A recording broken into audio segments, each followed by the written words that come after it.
And so today, Michelle and Dominic will host Kevin Skelly coming out. Let's give him a round of applause. Thank you.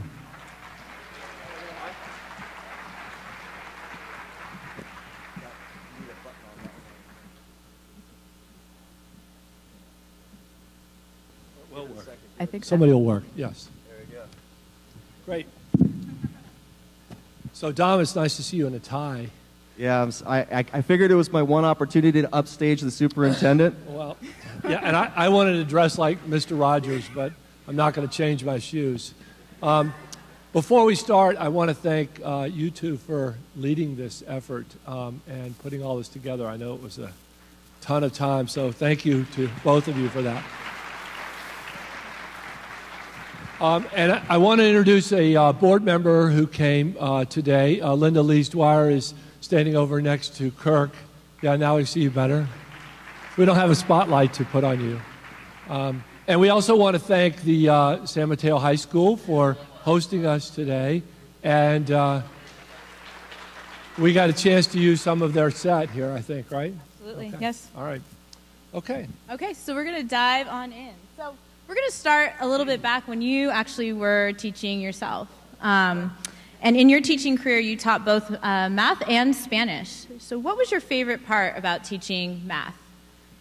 Okay, so I taught Spanish only for 1 year, and that was because the school I was at was a Catholic school, and they said, oh, you went to Ecuador. Oh, you must be able to teach Spanish. Oh, so we're going to throw you into a Spanish 2 class. So I wouldn't say I was trained as a Spanish teacher. But I did teach math for quite a while, and I love teaching math. I think it's just the most fantastic subject for kids to learn. I think it's a gateway subject. I think there's a discrete answer, which makes grading a lot easier. I think that there's just an elegance to math that kids need, and so it was fun. Very good. Thank you. So class size often comes up in teachers' conversations. Our district at one time reduced class sizes in both 9th grade math and English. And then due to budget cuts and the lack of achievement data, class size reduction was eliminated. What are your thoughts on the effects of class size on teaching efficacy? And do you think it's feasible for our numbers to decrease across the board? Okay, so we jump right into the hard questions here. Sorry. I couldn't resist, sorry. Yeah. All right, so class size. A couple of things. One is that I think if you were to ask any parent or to ask yourselves, would you rather be in a class with 20 kids and a mediocre teacher or 30 with a game-breaking, fantastic, remember for 30 years kind of teacher? And I think we know the answer to that. We'd all prefer the larger class size with a great teacher. And so when you think about what matters to kids and matters to their educational experience, it's the game-breaking teacher. So that has to be the thing that we keep in mind all the time. And I know in my conversations, particularly at Aragon, I heard lots of conversations about class size. But I think that if you think about the cost of smaller classes, particularly to make any sort of meaningful difference, you're talking about spending lots and lots of money that I think could possibly be used in other ways like salary enhancements or other programs that benefit kids. So I would like to see us do some things around the margin around class size, but I think we are going to have to suffer through larger classes than we like just because of other initiatives that we want to do. So we're having conversations about staffing right now and look forward to those with principals. But I think if there are changes, they'll be at the margin just because they're so tremendously expensive. Thank you. All right, so I have the next one. Today's Professional Development Day features workshops focused on students' social and emotional needs in the classroom. What ideas do you have around how we can address students' mental health needs across the district? And what best practices have you seen in other districts? So I think we're doing a couple things this coming year that I'm excited about. And one is that we're trying to bring some of the mental health providers into our schools as our employees, as opposed to being employees of an outside agency where we have less accountability, if you will, less control over the quality of the staff, and a chance to integrate those folks in better. You know, I think when we think about the mental health of kids, there's a couple of things. I think all of us, if we remember without rose-colored glasses, know that we're dealing with kids during 4 years that are full of enormous change, where they are going to have more mental health issues than they will, we hope, when they get older and wiser and more mature and all those things. And the changes that the kids go through are profound and are tough. And I think part of what we need to tell kids is that, look, if you're expecting your 4 years in high school to always be, you know, sort of a romantic, not romantic in terms of boys and girls, but, you know, just sort of a romantic time in your life, I think that's true. But, you know, all kinds of teenage literature is full of teenage angst and challenges. And so I think we need to have them understand that, you know, that there are going to be times and challenges that they face there. So I think collectively that's a message that we need to send to kids. And then I think we need to let them understand that, you know, mental health is sort of like physical health, and that, you know, sometimes we feel great, and then other times we're not feeling as well as we should, and that we need to reduce the stigma around mental health illness. And I say illness because that's, you know, when you're sick, you're ill. And then also just provide kids. We need as folks to have a system where if we notice kids that are struggling, that we help them, that we get them counseling, that we support them in that way, and that's what a caring adult does, and that's what caring kids do. So that's what I've seen, you know, in previous experiences when we're at our best. And then, you know, I think we need to embrace kids that are struggling with illness. I mean, if a kid had cancer, we'd really, you know, reach out to family. We would support them. But we have sort of a less demonstratively caring attitude sometimes about mental illness. So. Thank you. Okay. We talk a lot about student readiness for career in college. Our districts send nearly 50% of its graduating class each year to our local community colleges. How do we begin to balance and address the needs of both groups, those who plan to attend community college and or four-year college? So I think both, let's start with the cost. I mean, I think one of the when I came to this community, I was surprised at how high that figure was, that there were 50% going to our community colleges. And I think some of that comes down to cost. You know, we serve a lot of families that are middle-class families, and paying for college is a huge endeavor for those who've engaged in it or are thinking about that as parents. And the chance to go for 2 years there is really, you know, great economic, and for many kids, maturity-wise, it's a great thing. But the kids are not having the kind of success at our community colleges that we would like. And I think there are a bunch of reasons that we need to think about for that. And I've had lots of conversations with principals and folks up at the community college district on this. One thing is that the community colleges see their enrollment fall when the economy is good. And so kids are less likely to go to community college and more likely to go into the workforce when the economy is good. And so, you know, if you're a family of modest means and you're an 18-year-old kid, the lure of going to a place and earning $12 or $13 an hour and being part of a work community and making contributions to your families is really strong.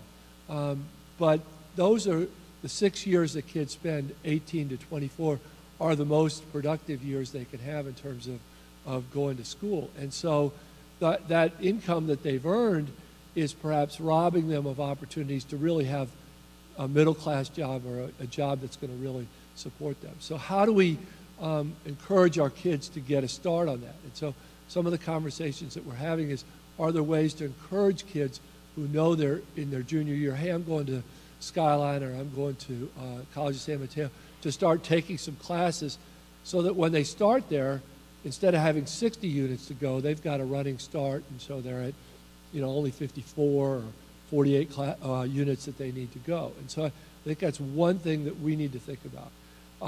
The community college district is starting to look at multiple measures for having kids avoid remedial classes. And when a kid has to take a remedial class, they're taking classes that don't earn them any credit at all when they start there. So you can imagine if you're a kid making some decisions and you don't have a long-range view, you may make decisions to say, I'm going to go work and not take those community college classes because I'm not earning any credit. And so if we can more align our courses to what's going on at the community college, give them some courses that they'll be successful in before they go there, then they've got a running start there. I think for our kids that are going to four-year schools, we've got a great counseling department that really supports kids there and makes sure that the kids are taken care of, social, emotional, academic choices, career choices. And parents are typically more dialed in. Now, four-year schools are super complicated as well to figure out all the pieces, whether it's FAFSA or all those pieces. But, I think because the four-year college track is so complicated, we don't talk as much about the community colleges as we could or perhaps should. And then, I think, the community colleges need to do a better job of making their placement tests more rational or more, not so esoteric in terms of their questions. So there's all kinds of conversations going on there. But it would be, given that we have 50%, in many ways, that transition to 12th to 13th grade should be as easy as from 8th to 9th, if you will. And so there's lots of articulation work. And Hillsdale is doing some particular things this year in terms of working with the College of San Mateo that we'd like to spread to all the schools in the district in terms of that transition. Thank you. We're going to change a little bit from talking about kids to talking a little bit about staff and teachers. And many local school districts are grappling with attracting and retaining teachers. The cost of housing, both renting and buying, seem to be becoming distant dreams for teachers. And according to our recent district housing survey, approximately 59% of the respondents indicated that the cost of housing would impact their ability to stay in the area. You've spoken at length about teacher housing.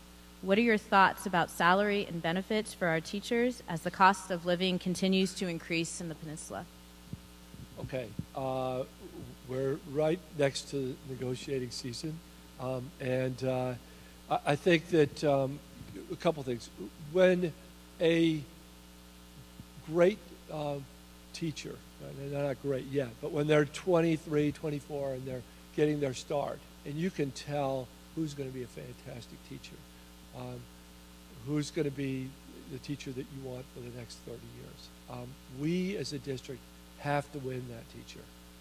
That teacher has to choose to come to our district. And if we get mediocre teachers, the difference between getting a fantastic teacher and a mediocre teacher is huge. And so part of that certainly is compensation, right? We're fortunate here that from a competitive salary schedule, we're close to everybody, but we want to be ahead of everybody else. And so compensation is a huge deal. And so we talked about class size earlier and salary, and I think that's making decisions around making sure our salaries are absolutely competitive is really important. We are fortunate to have an underutilized resource in this district up at Crestmore. That's a site that has 45 acres. We have a school that used to be 2,000 kids. It's now 250. We want to move Peninsula down to a more central location where kids who go there can easily go to school there, and they can start school at different times or have a variety of different programs. And then we've acquired some land over on Hinckley to bring the maintenance and operations folks closer down here. So we need to think about, first of all, how do we use that land well? And so we could build housing there. And with the area is zoned for housing, and we could do that. The challenge is I'm not sure how many of our younger teachers want to live up in San Bruno. I think the hipster generation that we're trying to attract to go into teaching, they often want to live closer to the transit arteries and closer down here. So are there potential to use that land, to trade that land, to find housing down here that would be available for staff? And so those are conversations that take a long time, but we need to think about that strategically, because I think if we could offer folks a chance to live here in an area where they could rent for less, that would really improve our ability to attract and retain the best staff. I think also that teachers they want to work in an atmosphere that's tremendously collaborative, where they like their colleagues, where the schools have a sense of community, where people look out for each other, that folks care deeply about kids, but they also care about each other. And so if somebody's got issues going on in their family, that people are looking out for them. And I've been really impressed so far as I go around to the schools and see folks about the sense of community that exists in our schools. And it's really valuable and something that we constantly need to help improve and make better. So you talk about housing, you talk about salaries, and you talk about the sense of community. And then finally, I think chances to grow. Today is about that, right? Where we're building a culture where everybody is dedicated to the proposition that, I'm a good teacher, I've got great colleagues, but I need to get better in order to meet the needs of kids. Thank you. It's a good question. It's on many of our minds. Mm-hmm. So our district invests both human and financial resources into PD, as we were just discussing, and today is evidence of its commitment. What do you see as the most important parts of professional development for teachers? Okay, so in here are a bunch of folks who have taken the chance to present their own skills, to share some of the things they do in the classroom. That's a scary proposition in lots of ways, right? To expose yourself to your colleagues and say, hey, here's some of the things that I do well. And then I think, in terms of our professional development, so it's so important, I think, that we are humble about sort of what we're doing. We can believe that we're good, but I've seen the best teachers, the research says, and we sort of know, are the ones who say, this is good, but I need to do better. I need to change my teaching some because the kids are changing, because the curriculum that we're asked to do, whether it's an AP course or Common Core or whatever, is changing, and what I do isn't as good as it needs to be, and I need to get better every single day. And then I think we talk about technology, and technology. I think we're getting better as in terms of our institutional capacity around technology, but there's still more that we can do, and I think we need to be open to continuing to grow. Our kids are always going to be a step ahead of us in this area, but we need to figure out ways to get better in terms of using technology and then communicating with technology, whether it's to parents or to kids or whatever. And I think the fact of the matter is that all of our world is moving digital, right? Kids are going to want to know how they're doing in terms of in your class, are there, the grading program. They're going to want to know, maybe not real time up to the second like your bank account, but they're going to want to know how they're doing in your class, and their parents are going to want to know. That's going to be something that we're going to increasingly face, is that parents are going to want to have updates on that. And so I think we have to adopt a mindset of we're learning all the time, our kids are changing, how can we get better, and how do we recognize that there are people on our staff that really have some things that can help us become better teachers. And I don't think we're always as open. We're open to sharing what we're doing, but really sort of say, you know what, that teacher does this, and that really works well for kids and would work well in our classroom. Thank you. So let's talk about sleep. Okay. So last week I read an editorial in the San Mateo Times, written by you, about the importance of sleep, and I totally am lacking in sleep in the last 2 weeks.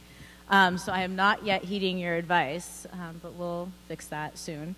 But we also know that the Board of Trustees recently approved the installation of stadium lights as well. And so I'm curious to know, and I think we're curious to know, if these are two, kind of the article and the approval are kind of preludes to the changing of the start of the school day.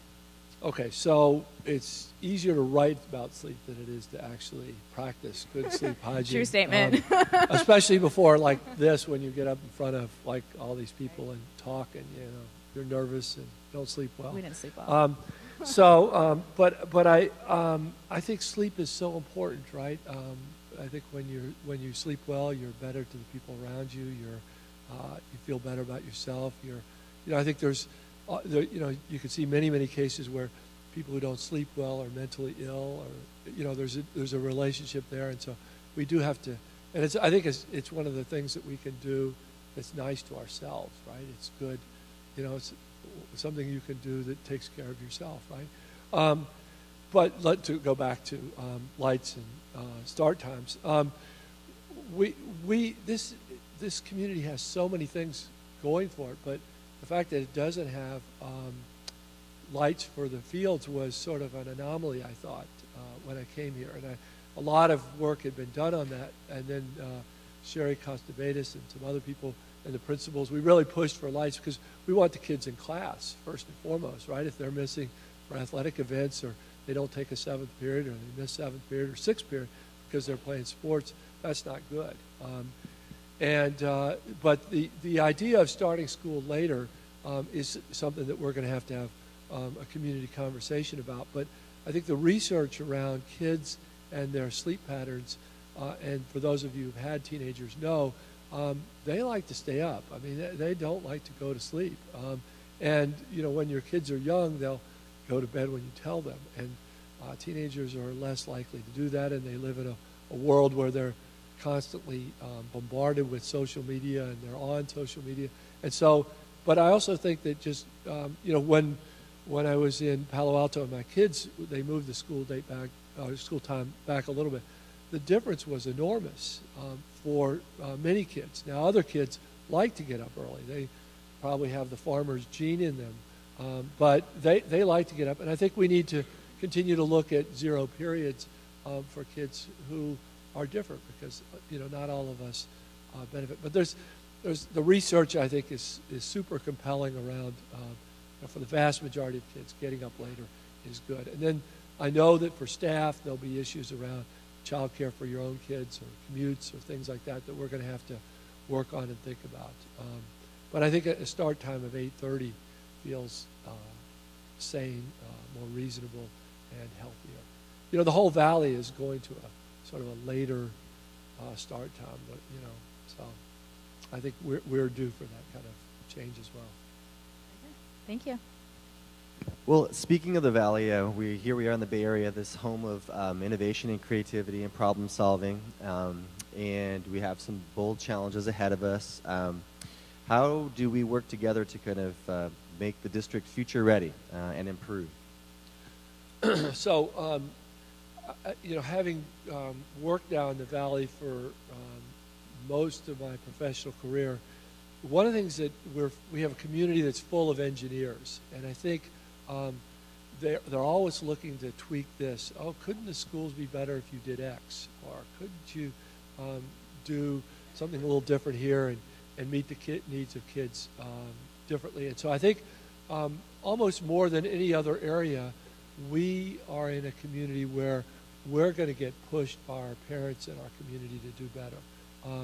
And I think that's a great thing in lots of ways. It makes for hard work sometimes, and an engineer's mind, my dad's an engineer, he's really good at telling me things that I should do better and different.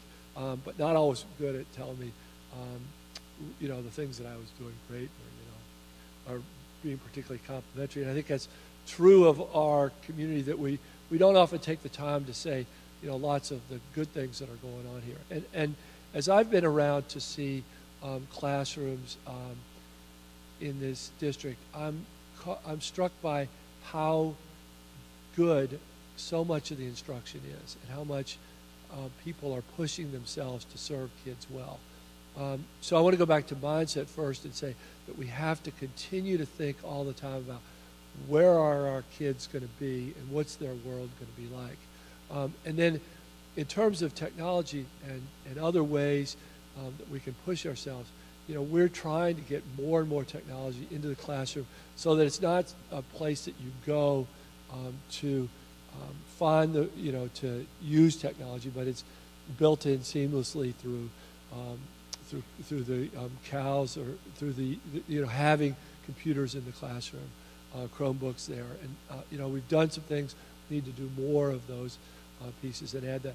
And then I think in terms of technology, we also have to think about the kids who don't have technology at their home or ready access to technology, because that's really going to be something that's going to hold them back as they move forward. I was talking to a teacher just as I came in here of newcomers who, they literally don't know how to write something in capital letters on a computer. And so, there's this great digital divide that we also have in terms of the skill set of our kids. And those are going to be things that really shape the kinds of experiences and the kinds of opportunities that our kids have.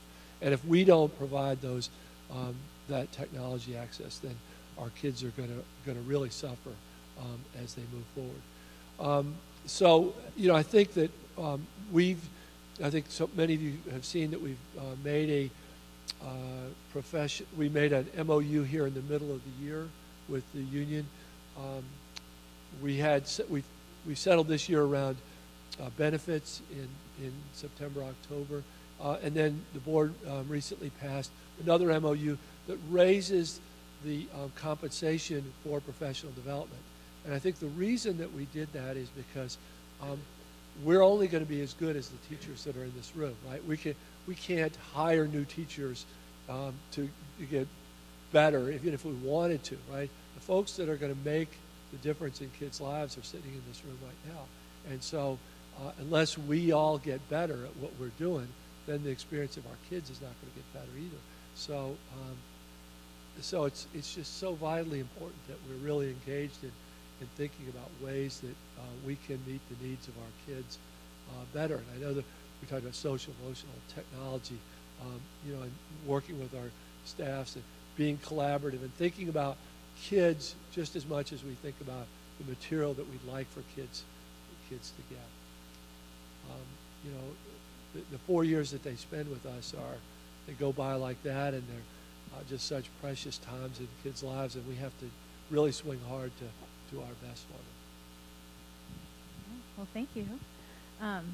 Thank you for everyone also and thank you to Kevin, and thank you for as well as submitting questions to me that we could ask Kevin today. And I think, we've talked a little bit about as well, like, if you have questions and you would like to talk with Kevin, absolutely send him an email and about anything that might come to your mind or what have you. But I'll give you the last And then word. also, as a superintendent, you have to sort of invent excuses to come to site sometimes, right? So, okay, I'll bring ice cream over, or I'll go over and bug somebody about the master schedule or things like that, or rallies or plays. But as superintendent, you don't get to spend as much time with kids or seeing kids as you'd like. So invite me over or stop by and have a conversation, or if there's something in particular you'd like to talk about, that's great. And I'll try to get out to sites as much as I can. But I know I speak for all the people in the district office. We're hungry for opportunities to see what you're doing and see where things really happen. It's not at 650 North Delaware, that's for sure. It's right in your classrooms. Well, thank you. Thank you for today. Yeah, thanks, All right, Kevin. thank you.